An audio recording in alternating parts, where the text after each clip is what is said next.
Welcome to the Midwest. My name is Jesse, and today we're talking about an issue that I've had a lot of people ask about, and just recently I had a question, and hey, it's time to talk about this. Do I take my cold showers in the morning? Should I take them at the night? Should I take them midday? When is the best time to take a cold shower? Let's talk about that today.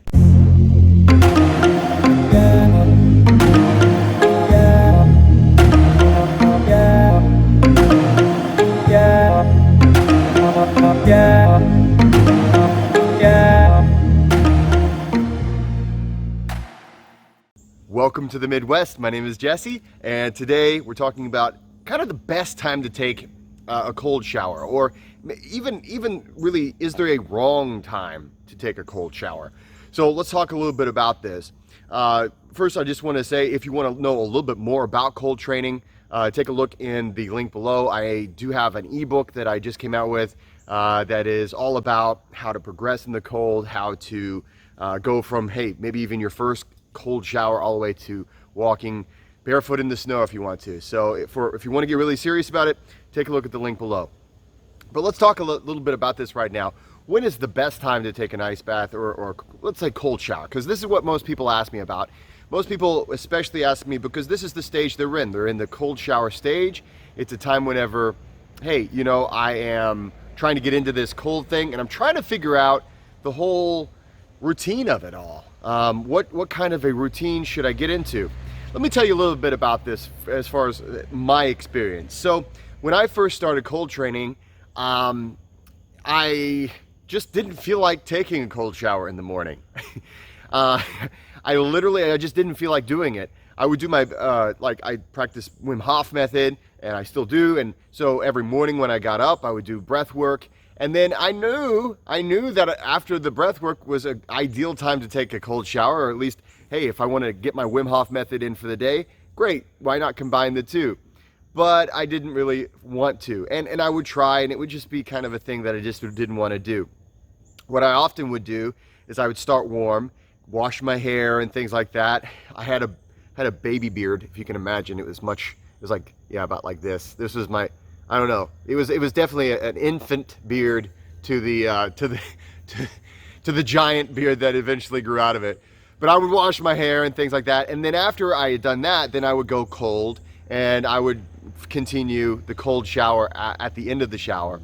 But I wasn't really satisfied with that. I also was usually trying to get ready for work.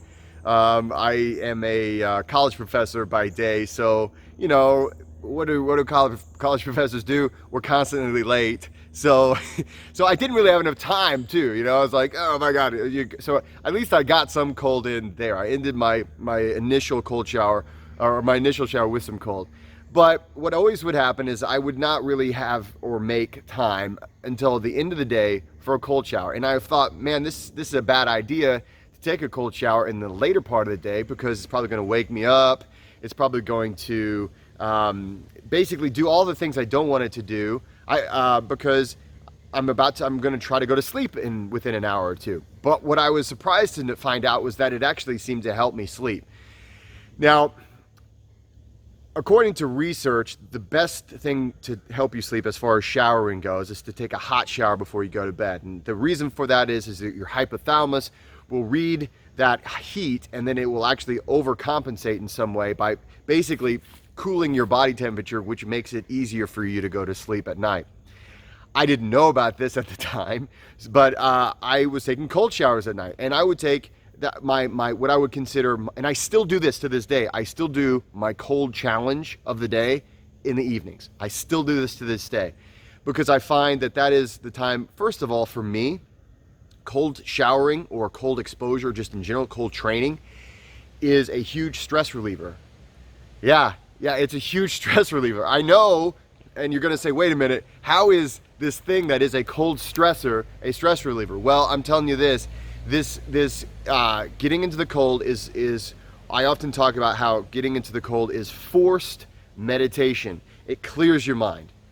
If you're thinking about work or thinking about your problems or bills or whatever, you get into a cold shower, you get into an ice bath, you get into something like that, boom.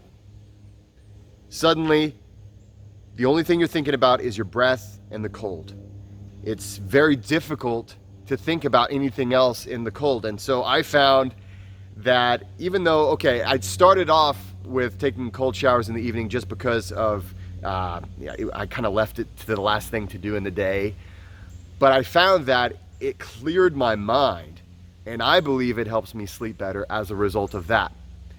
I will also say that now I take an ice bath every day, and so, because I started years ago, but so don't think you need to take an ice bath every day if you're just starting off. But now I'm to the point where, okay, I've progressed and I'm taking ice baths every day, and I feel like an ice bath about an hour before bed is like the perfect, the perfect sleeping pill. It makes the covers feel really good, and I don't know. It's just, there's just something about it, especially during the summertime, but also all winter long. That's how I do. That's what I do.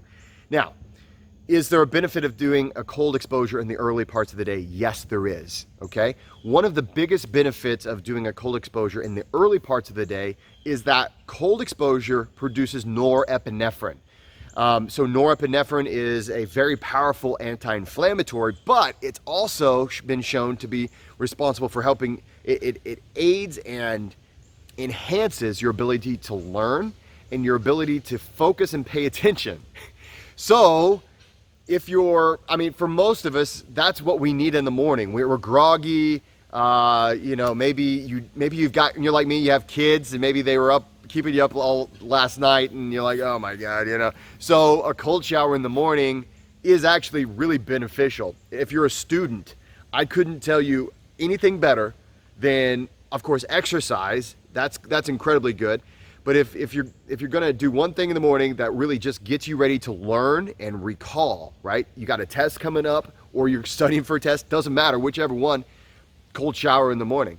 The norepinephrine dose that you're gonna be giving yourself right there is this huge boost to your mental capacity, your huge focus power. So you know what I do now? Nowadays?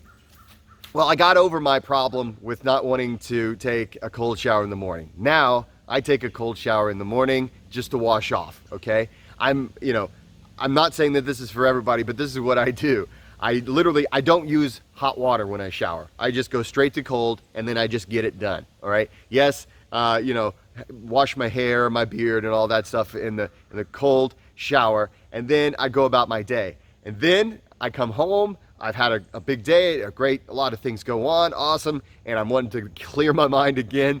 I get into that ice bath. So for me, my evening is my ice or my cold challenge. That's the one that that's the one I consider to be cold training. But in the mornings now, I just go ahead and I take a cold shower, and then I'm feeling good all the time. So this is something that, again, I've been training in the cold for years, and I wouldn't recommend doing 2 cold exposures a day if you're just starting out. Okay, if you're just starting out, pick a time. Okay, the one thing as far as bad times, these are the times that I would recommend not taking a cold shower or not getting into an ice bath, is I wouldn't recommend right after you get done eating a large meal to get in a cold shower or an ice bath. Okay, because there's some circulation changes that happen whenever you're digesting food, and then there's circulation changes that happen whenever you get into the cold. A good friend of mine, when we were just starting out in cold training, he's a fellow Wim Hof Method instructor, cold trainer, just awesome dude, friend of mine. Jared, it's you. I'm going to tell your story.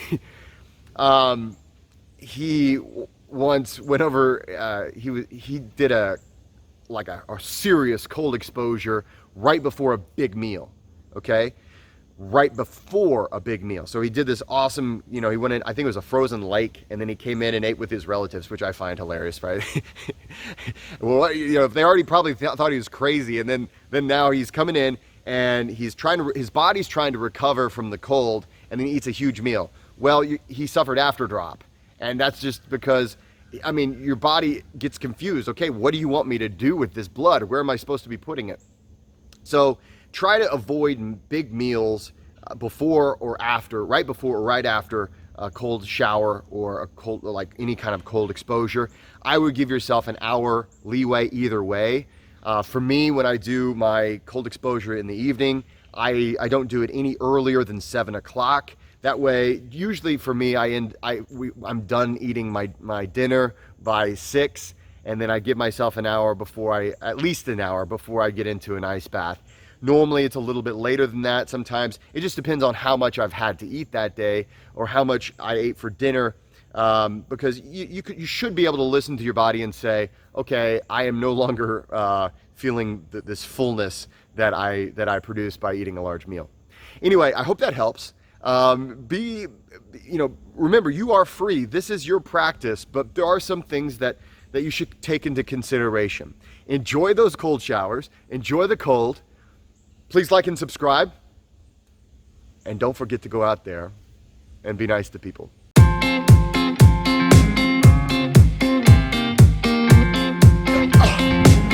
Oh yeah.